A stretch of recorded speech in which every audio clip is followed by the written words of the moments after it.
জোর কদমে চলছে সভা মঞ্চ তৈরির কাজ তুলিন ইউনাইটেড ময়দানে।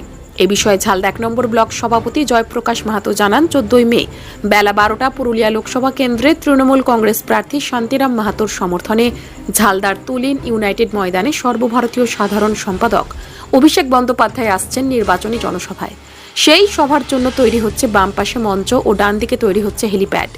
সভায় প্রায় ২৫ থেকে ৩০ হাজার কর্মী সমর্থকদের ভিড় হবে, সেই মতো তৈরি হচ্ছে সভা মঞ্চ।